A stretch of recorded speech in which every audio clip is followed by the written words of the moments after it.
Maths mensuration exercise 12.3। Question number 1 है।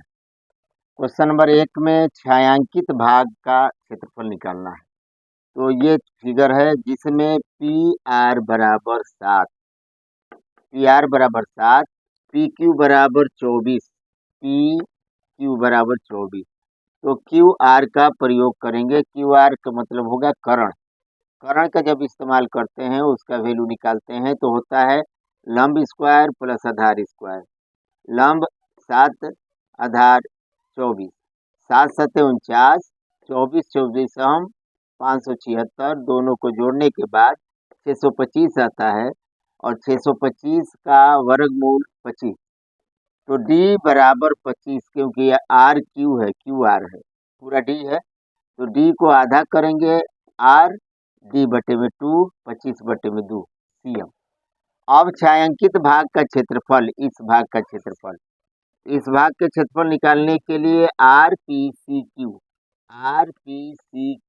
का क्षेत्रफल निकालेंगे। उसके बाद त्रिभुज आर पी क्यू इस त्रिभुज का क्षेत्रफल निकालेंगे। ये पूरे अर्धवृत्त में से त्रिभुज का क्षेत्रफल निकाल देंगे तो छायांकित भाग का क्षेत्रफल निकलेगा। अर्धवृत्त का क्षेत्रफल होता है 1/2 पाई आर स्क्वायर और इस त्रिभुज का क्षेत्रफल होता है 1/2 आधार गुणे ऊंचाई। 1/2 पाई का मान 22/7, आर का मान यहाँ निकाले हम लोग 25/2 गुणे 25/2, क्योंकि स्क्वायर है, माइनस 1/2 आधार का वैल्यू है 7, ऊंचाई है 24, जबकि यहाँ दिया हुआ है। ये टोटल मल्टीप्लाई किए, गुणा किए 25 25 22, तो 13 7 50 बटे में इसको नीचे वाला गुणा किए तो 56 आया। 7 और 24 को गुणा किए 168 बटे में 2। इन दोनों का एलसीएम लघुत्तम लेते हैं तो 56 आता है।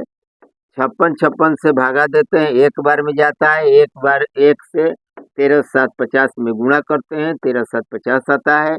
2 से इसमें भागा देते हैं तो 28 आता है। 28 और 168 का गुणा करते हैं, 4704 आता है। इन दोनों को घटाते हैं तो 90 46 आता है बटे में 56। और इसको, इन दोनों को 2 से कटाते हैं, भागा देते हैं, 2 से इसमें भी भागा देते हैं और इसमें भी भागा देते हैं, तो ये 28 बार में कट जाता है और ये 45 23 बार में कट जाता है। यही क्षेत्रफल हुआ। क्वेश्चन नंबर 2, इस फिगर को देखते हैं। इस फिगर में 2 वृत्त है, 2 वृत्त में 2 त्रिज्याखंड है। वो एक त्रिज्याखंड और 2 त्रिज्याखंड, दोनों त्रिज्याखंड के बीच वाली क्षेत्रफल को छायांकित किया गया, उसी का क्षेत्रफल निकालना है। तो बड़े आर बराबर 14 सीएम और छोटका आर जो है 7 सीएम दिया हुआ है।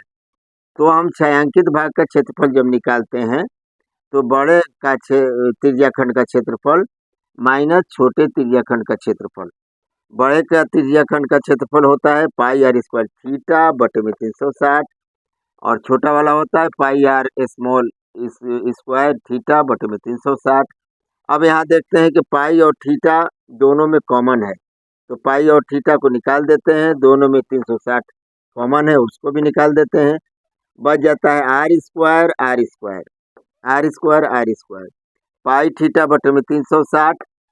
आर स्क्वायर का जो है सूत्र होता है ए स्क्वायर माइनस बी स्क्वायर, इससे पहले हम बता चुके हैं। इसको एक बार प्लस में एक बार माइनस में लिखते हैं।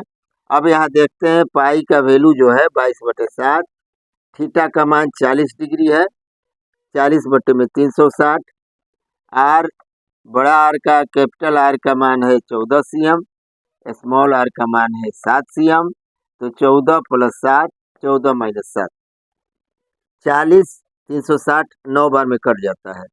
22 बटे में 63, 9 7 63 गुणे 21 गुणे 7, 21 और 63 को 3 बार में काट देते हैं। उसके बाद हो जाता है 22 गुणे 7 बराबर 154 और नीचे 3 है, 3 सीएम स्क्वायर। आगे क्वेश्चन नंबर 3 देखते हैं। क्वेश्चन नंबर 3 में एक आयत है और उस आयत में 2 साइड से कटा हुआ है अर्धवृत्ताकार। इस आयत की भुजा 14 है और इस वृत्त की त्रिज्या 14/2 यानी 7 सीएम है और जो बीच में भाग बचा हुआ है वही छायांकित भाग है, तो छायांकित भाग का क्षेत्रफल निकालते हैं। तो वर्ग का क्षेत्रफल माइनस 2 गुणे अर्धवृत्त का क्षेत्रफल। वर्ग का क्षेत्रफल का सूत्र होता है भुजा स्क्वायर माइनस 2 गुणे अर्धवृत्त का क्षेत्रफल होता है 1/2 पाई आर स्क्वायर। तो 2 कट गया, अब बच गया पाई का वैल्यू। पाई का मान जो है 22/7, आर का मान 7 है तो 7 गुणे 7, और भुजा वर्ग की भुजा 14 है तो 14 स्क्वायर। 7 7 कट गया, 14 14 हम 196 माइनस 22 गुणे 7 बराबर 154। इसमें 196 में से 154 घटाए 42 cm इसका आंसर हो गया। अब क्वेश्चन नंबर 4 में ये फिगर दिया हुआ है। इस फिगर में एक वृत्त है, उसी वृत्त में समबाहु त्रिभुज ऐड है, जिसमें त्रिभुज की भुजा 12 cm है, वृत्त की त्रिज्या 6 cm है, और इसकी थीटा यानी समबाहु त्रिभुज है इसलिए इसकी थीटा 60 डिग्री है। छायांकित भाग का क्षेत्रफल, वृत्त का क्षेत्रफल प्लस त्रिभुज का क्षेत्रफल, इसका क्षेत्रफल और त्रिभुज का क्षेत्रफल, और इसमें से इस त्रिज्याखंड को घटा देंगे, यानी माइनस पी ओ क्यू का क्षेत्रफल। वृत्त का क्षेत्रफल होता है पाई आर स्क्वायर प्लस समबाहु त्रिभुज का क्षेत्रफल होता है √3/4 ए स्क्वायर माइनस त्रिज्याखंड का क्षेत्रफल होता है पाई आर स्क्वायर थीटा बटे में 360।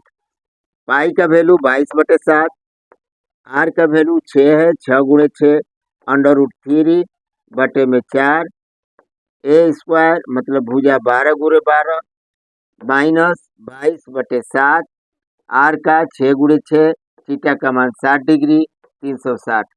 60 6 बार में कट गया, फिर 6 6 कट गया, 4 3 बार में कट गया, 4 3 12।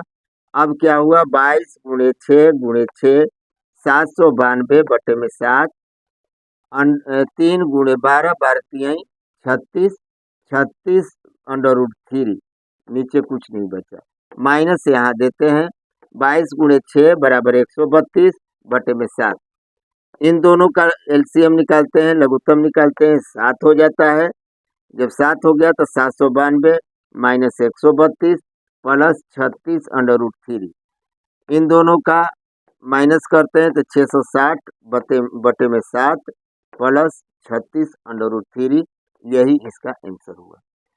5वां क्वेश्चन, एक वर्ग बनाया गया, वर्ग के चारों कोनों पर 1 cm का कट किया गया, और अंदर में भी 1 cm के एक वृत्त बनाया गया, बाकी क्षेत्र को छायांकित किया गया है। अब देखने वाली बात यह है कि वर्ग की भुजा 4 cm है, और वृत्तों में जो भी वृत्त है, अर्धवृत्त है, त्रिज्याखंड है 4 गो, उसके बाद एक वृत्त है, इसकी त्रिज्या 1 सेंटीमीटर है। छायांकित भाग का क्षेत्रफल, वर्ग का क्षेत्रफल माइनस वृत्त का क्षेत्रफल 4 गुणे त्रिज्याखंड का क्षेत्रफल।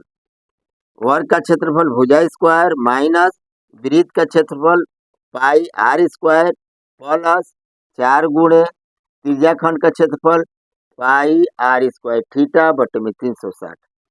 भुजा 4 cm दिया हुआ, 4 square minus pi r square दोनों में मिल रहा है, कॉमन है, इसको अलग कर दिए, बच गया 1, और इधर बच गया 4 गुणे 90 थीटा का मान, उसके बाद बट्टे में 360, 9 चौक के 36, 360 ऊपर भी 360 नीचे भी, कट गया एक बार में, 1 और 1 2। पाई का मान 22/7, आर का मान 1, आर का मान 1, और ये दोनों 1 1 जोड़ दिए 2 आ गया, 16 का 16, चचौ के 16, और ये इसको गुणा किए 44/7, दोनों का लघुत्तम निकाले 7 हो गया, 7 और 16 से गुणा किए 112 माइनस 44 बराबर 68/7 cm स्क्वायर इसका आंसर हो।